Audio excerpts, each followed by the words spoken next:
네, 구독자 시청자 여러분 반갑습니다. 박 작가입니다. 네, 다들 주말 잘 보내셨나요? 주말 동안에 이란과 이스라엘의 어떤 분쟁 소식으로 인해서 비트코인을 비롯한 암호화폐 가격이 좀 많이 하락을 했습니다. 자, 그래서 좀 마음고생 하신 또 투자자분들도 계셨을 텐데요. 지금 현재 어떤 시장의 상황들이 어떻게 진행되고 있고, 지금 전쟁의 양상들은 어떻게 바뀌어가고 있는지, 그리고 각종 데이터들을 통해서 시장의 방향성들은 어떻게 되는지 한번 알아보도록 하겠습니다. 네, 오늘 영상이 도움이 되셨다면 구독, 좋아요, 댓글, 알림 설정 정중히 부탁드리겠습니다. 네, 우선 지금 가격에 가장 큰 영향을 미친 요인은 이란과 이스라엘의 전쟁이 일어날 수 있다. 지금 중동에서 크게 전쟁이 일어날 수 있다라는 두려움 때문입니다. 지금 상황들은 이란이 지금 이스라엘을 향해서 미사일을 발사를 했고요. 지금 이스라엘이 이란에게 보복 공격을 감행하겠다라고 했는데 요 과정에서 지금 바이든과 이스라엘 총리가 전화 통화를 하면서 일시적으로는 보복 계획을 철회했다라는 소식이 전해지고 있습니다. 그래서 지금부터는 또 전쟁 양상이 완전히 끝났다기보다는 조금 더 이제 지켜봐야 되는 어떤 진정 국면으로 가고 있다. 자, 이렇게 볼 수가 있겠죠. 자, 그래서 전체적으로 많은 사람들이 두려워하는 거는 아무래도 이제 전쟁이 발발됐을 때 여러 가지 어떤 피해들과 그리고 자산 시장에 미치는 영향들, 이런 것들 때문입니다. 자, 그런데 비트코인이 이러한 지정학적인 요인들이 일어났을 때 어떤 식으로 늘 반응을 해왔는지를 살펴보면은 일시적으로는 위험 자산으로 취급이 되어 가지고 아주 하락으로 좀 반응을 합니다. 그래서 급락하는 경향을 지금까지 늘 보여왔다라는 것이죠. 그러면서 시간이 지나면은 뭐 얼마 지나지 않아서 하락폭을 회복하는 모습들을 보여줬습니다. 자, 요거는 2022년 4월에 러시아의 우크라이나 침공 당시나 2023년에 하마스의 이스라엘 공격 요 당시 차트를 한번 보셔도 일시적으로 하락하고 다시 빠르게 반등하는 모습들을 보이고 있습니다. 그래서 지금 이번에도 현재까지의 시점에서는 약간 이런 움직임들을 보였는데 아직까지는 요 지정학적인 위기가 완전히 끝난 것은 아니다라는 것이죠. 네, 그러면 중동에서 전쟁이 일어나는 상황 혹은 전쟁이라는 상황들이 왜 자산 시장에 영향을 미치게 되는가? 이걸 살펴보면은 기본적으로 전쟁이 일어나게 되면은 기름이 굉장히 많이 필요한 거죠. 유가가 상승을 합니다. 더욱이 이란과 이스라엘은 중동 지역이기 때문에 여기서 기름이 나오는 지역이라는 거죠. 그렇게 됐을 때는 더 유가에 많은 영향을 미칠 수도 있다라는 겁니다. 그래서 이 영향들이 결국 원자재들 전반을 이제 상승을 시킨다라는 거거든요. 이 얘기는 결국은 물가를 상승시킨다는 것이고 위험 자산은 이제 하락하게 될 것이다라는 흐름으로 나오게 됩니다. 그리고 중간에는 뭐가 있을까요? 네, 또 금리를 이제 인하하는 이 시기들이 더 늦어질 수 있다라는 불안감들이 생길 수가 있다는 거죠. 그리고 그것이 실제로 이제 그렇게 될 수도 있다는 겁니다. 그래서 현재 이 상황들은 전체적으로 자산 시장 전반에 굉장히 달갑지 않은 상황이다라고 볼 수가 있습니다. 네, 그래서 보시면은 전쟁이 일어날 수 있다라는 소식들, 불안감이 전해지면서 유가가 일시적으로 아주 급등하는 움직임들을 보여줬죠. 그리고 지금은 좀 진정 국면을 찾아가는 모습들을 볼 수가 있습니다. 그래서 이 흐름들을 한번 지켜보셔야 되고요. 그리고 10년물 국채 금리도 지금 일시적으로 좀 크게 상승한 모습들을 보이고 있습니다. 기본적으로 위험한 상황들이 발생을 했을 때는 미국의 달러 인덱스 지수도 급등을 하는 경향들이 있습니다. 기본적으로 달러라고 하는 자산은 굉장히 좀 안전한 자산으로 전 세계적으로 취급이 된다라는 것이죠. 네, 반면에 미국 3대 지수가 지난주에 장 마감되던 당시에 모두 다 1%를 훌쩍 넘게 하회하면서 장 마감을 했습니다. 크게 하락 마감을 했다라는 것이죠. 근데 이게 제 주말 동안에 이제 장이 안 열려서 그렇지, 만약에 주말 동안에 장이 열렸다 그러면 어떻게 됐을까요? 뭐 나스닥이나 다우도 뭐 2% 이상씩 빠졌을 가능성이 충분히 존재하는 겁니다. 그렇기 때문에 우리가 지금 이 상황들은 뭐 비트코인에만 영향을 미친 것은 아니고요. 전반적으로 오히려 비트코인은 방어력이 더 좋을 것이다라고 볼 수가 있는 겁니다. 자, 그리고 지금 상황이 이렇게 되다 보니까 패드와치에서 이제 금리 인하에 대한 어떤 시그널들, 그 예측들이 어떻게 변화되는지 살펴보면은 5월 달에는 뭐 사실상 거의 대부분이 이제 금리 동결을 점쳤는데 금리 인하보다는 오히려 금리를 인상할 것이다라고 하는 의견까지 지금 나오고 있습니다. 네, 그리고 6월 달에도 금리를 동결할 것이다라는 의견이 더 많이 있습니다. 61%가 넘는데요. 그래서 지금 상반기 동안에는 금리 인하가 좀 어려울 것이다라고 하는 것이 시장의 좀 지배적인 예측이다. 이렇게 볼 수가 있습니다. 자, 반면에 이제 7월 달이 되면은 금리를 인하할 것이다라고 하는 의견이 더 많아지는 것을 볼 수가 있고요. 11월 달에는 금리를 뭐 한 차례에서 그렇게 0.25에서 0.5%그 이상까지도 낮출 수 있다라는 의견들이 많이 나오고 있습니다. 자, 이런 의견들이 나오는 이유는 아무래도 미국 미국 대선을 필두로 해서 금리를 인하하지 않았을 경우에는 뭔가 바이든의 어떤 대선에도 영향을 미칠 수가 있는 부분들이 있는 거죠. 그래서 전반적으로 대선을 기점으로 해서 그전에는 분명히 금리를 인하할 가능성이 있다라는 의견들이 좀 많이 고개를 들고 있는 모습입니다. 네, 지금 일시적으로 진정이 되긴 했지만 기본적으로 이 거시경제 변수 중에서도 전쟁이라고 하는 변수는 굉장히 변화무쌍한 것이죠.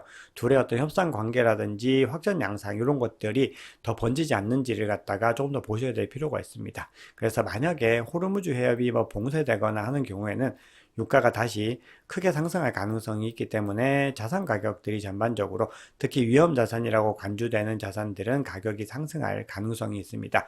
비트코인 같은 경우도 일시적으로 위험 자산으로 지금 시장에서는 보고 있다라고 말씀을 드렸죠. 그렇기 때문에 지금 가격이 일시적으로 빠지는 모습들을 보였던 것인데요. 지금 실제적으로 ETF가 나오고 나서는 지금 워낙에 여러 가지 기관들이 다양한 목적으로 담고 있다 보니까 지금 주식과 좀 일정 부분 비슷한 움직임들도 보이고 있고 지금 위험 자산들, 특히 미국 나스닥 같은 위험 자산들과 좀 동반하는 흐름들을 보이고 있는 것도 사실입니다. 그래서 조금 더 신중하게 보셔야 될 필요가 있다는 걸 강조를 드리고요. 네, 그럼에도 불구하고 시장의 여러 구루들은요, 비트코인이 결국은 승리할 것이다. 이 부분에 대해서는 뭐 전혀 이견이 없는 상황입니다. 그리고 실제로 비트코인이 우상향이라고 하는 전체적인 방향성은 반감기를 기점으로 정해져 있기 때문에요. 우리가 지금 이런 이슈들이 발생을 한다고 해서 비트코인의 어떤 흐름이 완전히 꺾이거나 그렇게 되지 않습니다. 우리가 시장을 너무 단순하게 바라봐서는 안 되고요. 시장에 영향을 미친 요인들은 굉장히 다양한 것들이 있고 그 중에서도 비트코인은 사이클을 중심으로 한 이 움직임들이 가장 큰 대세이고요. 그리고 거기에 중심에는 반감기가 있다라는 사실들을 우리가 잘 인지를 하시면 되겠습니다. 자, 그러면은 이제 이 구루들이 어떤 얘기를 하고 있느냐. 자, 지금 마이클 세일러 같은 경우는 혼란은 비트코인의 결국은 긍정적이다. 이렇게 얘기를 하고 있습니다. 그리고 갤럭시 디지털의 마이크 노보그라츠 같은 경우도 전쟁이 더 이상 뭐 큰 일이 좀 생기지 않길 바라고 기도를 하고 있지만 결국은 이 위험이 끝난 이후에 즉 위험한 소송이 끝나고 나면은 결국 비트코인은 재상승을 시작을 하게 될 것이다 라는 겁니다. 네, 그럼 우리가 어떤 지점에서 지금 중요하게 봐야 되느냐? 지금 거시경제적인 이슈를 이제 말씀을 드렸다면은 그것과 더불어서 지금 현 시점에서 굉장히 중요한 부분들은 이제 ETF 이슈라고 볼 수가 있겠죠. 그래서 ETF의 이슈들을 우리가 좀 보셔야 되는데 지난주에 장이 마감될 때는 819개의 비트코인, 즉 5,500만 달러의 비트코인이 유출되면서 마감을 했습니다. 즉 그레이스케일에서 그렇게 유출들이 일어난 것이죠. 하지만 지금까지 출시가 되고 나서 14주가 지나는 동안에요. 지금 블랙락에서는 아주 급격하게 많은 비트코인 상승이 있었고 매주마다 채굴된 비트코인의 100% 이상을 블랙록이 혼자서 다 구매를 했습니다. 그 정도로 지금 엄청난 파급력을 가지고 있고요. 지금 피델리티와 아크, 비트와이즈 이런 회사들까지 다 합치면은 굉장히 많은 어떤 수요를 갖다가 실질적으로 발생을 시키고 있는 것이 지금 이 객관적인 데이터에서 확인이 되고 있다라는 것이죠. 그런데 또 하나 중요한 소식들이 지금 전해지고 있습니다. 지금 홍콩에서 이르면 15일에 비트코인 이더리움 ETF를 승인할 수 있다라는 것인데요. 이거는 이르면이기 때문에 15일이 뭐 가장 빨랐을 때 얘기 드리고 결국은 어떤 걸 의미하냐면은 이번 2분기 내에 지금 승인될 가능성이 상당히 있다라는 것을 의미를 합니다. 그렇게 됐을 때는 미국 ETF와 더불어서 중국의 자금들이 굉장히 많이 유입이 되는데 중국은 지금 미국과 다르게 경제가 많이 침체가 되어 있고요. 거기다가 지금 자산 시장이 부동산도 무너지고 주식도 무너지고 이런 상황입니다. 그렇게 되면은 미국의 부자들의 갈 돈이 없다라는 거죠. 계속해서 대체 자산을 찾고 있는데 그 돈들이 어디로 향하게 될까요? 결국은 홍콩으로 향하게 될 것이다라는 거거든요. 자, 거기다가 지금 글로벌 큰손들, 기관들이 1분기에 비트코인 현물 ETF를 대거 매집했다는 것이 결국은 데이터로 집산이 되어서 나왔습니다. 지금까지는 거대 기관들이 매집을 했을 거다라는 것이 물론 여러 가지 온체인 지표로 확인은 됐지만 구체적으로 어떤 회사들이 뭐 얼마나 매집을 한 것인가 이게 나오지 않았는데 이번에 SEC에 제출된 13F 양식에 따르면은 이제 주요 기관 투자자들이 많이 매집을 한 것이 드러난 것입니다. 그래서 파크 에비뉴라든지 아니면 인스크립션 캐피털, 아메리칸 내셔널 뱅크나 웨트몬트 프라이빗 캐피탈 뭐 이런 회사들이 언급이 되면서 이들이 얼마까지 매집을 했는지도 다 나온 겁니다. 그래서 이거는 뭐 결과론적으로 정말 많은 기관들이 비트코인 현물 ETF를 구매를 했다는 것이고요. 앞으로 이 흐름들은 더 많이 가속화될 것이다라는 겁니다. 왜냐하면은 기관들도 이 비트코인에 대해서 엄청난 포모를 느끼고 있기 때문입니다. 네, 그러면 이번 주와 다음 주 중요한 거시경제 지표 발표 일정 한번 살펴보겠습니다. 오늘은요, 소매 판매라고 하는 또 중요한 지표가 발표가 됩니다. 자, 그리고 이번 주에 더 중요한 거는 수요일에 파월 의장의 연설이 예정되어 있습니다. 이 연설에서 또 어떤 이야기를 하느냐에 따라서 여러 가지 시장의 어떤 변화들을 가지고 올 수도 있겠습니다. 자, 그리고 목요일에는 내일 발표되는 실업수당 청구 건수, 지금 고용과 그리고 물가 지표를 동시에 지금 봐야 되는 상황인데 지금 매주 발표되는 이 지표가 굉장히 중요하게 작용을 합니다. 그리고 제조업 활동 지수도 발표가 되기 때문에 이번 주에 이런 지표들을 주목하셔야 되고요. 그리고 더 중요한 거는 다음 주 금요일에는 이제 PCE 지표, 개인 소비 지출 물가 지수가 발표가 되는데 이게 연준에서 가장 중요하게 보는 지표입니다. 지금 물가가 좀 잘 잡히다가 잘 잡히지 않는 또 흐름들로 가고 있기 때문에 여기서 어떤 결과가 나오느냐에 따라서 여러 가지 자산에 또 중요한 영향을 미칠 가능성이 있습니다. 네, 그러면 지금부터는 온체인 지표를 좀 살펴볼 텐데요. 온체인 지표 말씀드리기 전에 지금 이제 비트코인 반감기가 지금 4일에서 5일 정도 앞으로 다가왔습니다. 지금 카운트다운 시계를 한번 보시면은 4일하고 18시간 정도가 남아있는 것으로 집계가 되고 있기 때문에 금주 안에 비트코인 반감기가 도래한다라는 것입니다. 그래서 굉장히 역사적인 순간이기 때문에 또 그 순간들을 또 함께 하면서 우리 좋은 소식들 한번 전해드리도록 하겠습니다. 네, 그럼 온체인 지표 한번 보겠습니다. 지금 비트코인 가격이요. 어쨌든 굉장히 바닥 구간에 가까운 것은 분명해 보입니다. 자, 이거는 비트코인의 실현 이익과 손실 비율에 대한 온체인 지표입니다. 그런데 지금 이 비율이 1 미만으로 지금 떨어졌다라고 하는 것은 투자자들이 현재 이익보다는 더 많은 손실을 실현하고 있다라는 것을 의미를 합니다. 그리고 이런 추세들 이 정도까지 나왔을 때는 최근 6개월 동안으로 봤을 때는 가장 바닥 지점에 해당된다라는 겁니다. 최근에 요때 한 3월 정도에 요때 한번 이 구간까지 찍은 이후로는 없다가 이제 이 구간을 찍은 거죠. 그리고 올해 극초순부터 작년 말에는 이렇게까지 내려갔던 구간은 없었다라는 겁니다. 그래서 비트코인 가격이 웬만큼 온체인 지표상으로는 많이 내려온 건 맞다라는 겁니다. 네, 이거는 좀 비슷한 지표인데요. SOPR 지표에서도 볼 수가 있습니다. 이 단기 보유자들이죠. 단기 보유자들의 지금 매출 수익률인 SOPR을 보면은 1보다 클 때는 이익을 보고 있다는 것이고 1보다 작을 때는 이제 손실을 보고 있다라는 겁니다. 보시면은 역시나 이제 1보다 하회하는 모습들을 볼 수가 있는 것이죠. 그래서 그만큼 비트코인이 좀 많이 바닥 구간에 많이 가까워져 있다라는 것을 좀 의미를 합니다. 네, 지금 비트코인 가격이 지금 크게 급락했던 이유는 4월 13일과 14일에 굉장히 악재 소식이 전해지면서 롱 포지션이 많이 청산이 됐기 때문입니다. 그래서 청산이 되면서 이제 가격이 많이 지금 하락하는 구간들로 접어들었는데요. 지금 다시 이번에 반등했던 이유는 뭘까? 바로 반대입니다. 가격대 바로 윗단에 숏 포지션들이 아주 빠글빠글하게 몰려 있었는데 가격이 이제 거시경제 이슈 때문에 더 떨어질 거라고 예상한 거죠. 이거를 이제 다시 청산을 시키면서 올라가면서 단기적으로 반등에 성공하는 모습들이었습니다. 근데 뒤에서 차트를 보여드리겠지만 그러고 나서는 또 다시 이제 4시간 본 기준으로도 다소 이제 지지부진한 횡보의 흐름을 이어가고 있습니다. 네, 그런데 전체적으로 시장의 상황들을 봤을 때 우리가 이런 어떤 많은 지표들이 사이클상의 어떤 흐름들을 가지고 가고 있습니다. 그래서 가격이 크게 하락한 듯 보여도 지금 MVRV 스코어를 한번 살펴보면은 뭐 그렇게까지 많이 또 하락하는 모습들을 보이진 않고 있거든요.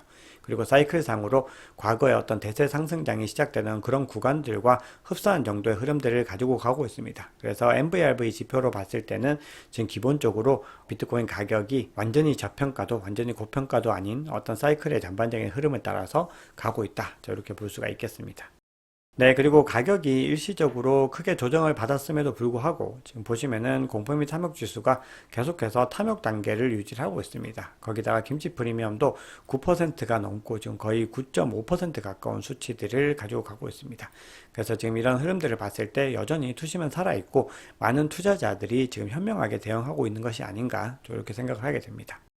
네, 그럼에도 지금 CBD 지표를 봤을 때는 지금 많은 물량들을 지금 고래들도 던져내는 움직임들을 보였습니다. 그래서 지금 계속해서 가격이 지금 이 구간에서 빠지는 움직임들을 보였죠. 네, 그래서 지금 매도벽 보시면은 가격 바로 상단으로 막 뚜렷하게 매도벽이 형성되어 있지는 않습니다. 지금 워낙 급격하게 가격이 빠르게 무너졌기 때문인데요. 지금 유의미하게 매도벽이 생겨난 구간은 73K 부근부터 이제 생겨나고 있는 것을 확인할 수가 있습니다. 자, 그리고 고래들의 움직임을 한번 살펴보시면요. 뭐 대부분의 고래들이 물량을 던졌습니다. 가장 큰 규모의 갈색 고래도 이 구간에는 물량을 던져냈고요. 보라색 고래, 빨간색 고래는 가장 급격하게 지금 던지는 모습들을 보이고 있습니다. 그래서 전체적인 거래량을 봤을 때요. 현물 거래량 자체가 지금 많이 지금 떨어지는 모습들을 보이고 있습니다. 그만큼 일시적으로 매도가 더 많았다라는 것입니다.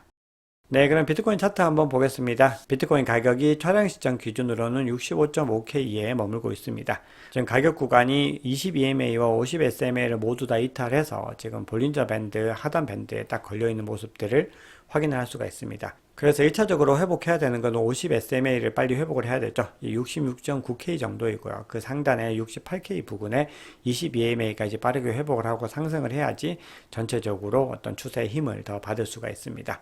그런데 지금 가격대가요, 굉장히 유의미하게 움직였던 거는 지금 비트코인 가격이 빠지더라도 어쨌든 64K에서 66K 구간들을 계속해서 유지하는 것이 가장 중요한 단기적인 미션이었는데 이 구간들을 지금 잘 지켜내는 모습들을 보였습니다. 네, 그래서 거듭 강조드리지만 단기적으로 중요한 부분들은 22MA를 회복을 하는 겁니다. 그래서 현재 67.8에서 대략 68K 부근에 위치하고 있는 이 구간들을 빨리 수복을 하는 것이 가장 중요한 미션이다.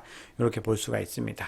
그런데 만약에 이 저항 구간들을 넘지 못할 경우에는 64K라든지 그 하단 60K까지도 여전히 기술적인 분석으로는 열려있다라고 볼 수가 있습니다. 그리고 현재 지금 RSI를 봐도요, 계속해서 꺾이다가 이 구간에서 지금 반등에 성공을 했지만 여전히 투심 자체는 매도세가 더 위에 있는 모습들을 보이고 있죠.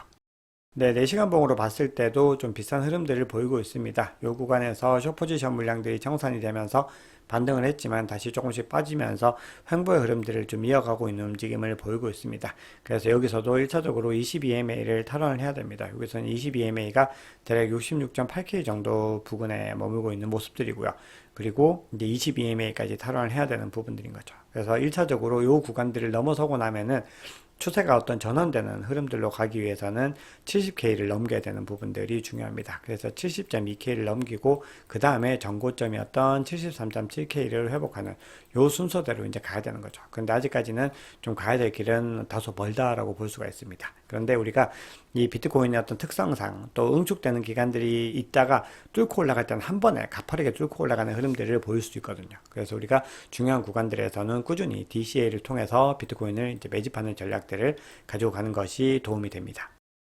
네, 그럼 매물대 한번 살펴보겠습니다. 지금 비트코인 가격이 요 구간에 있습니다. 지금 하단 구간이 굉장히 좀 두텁게 이제 형성이 되어 있는 걸 확인할 수가 있죠.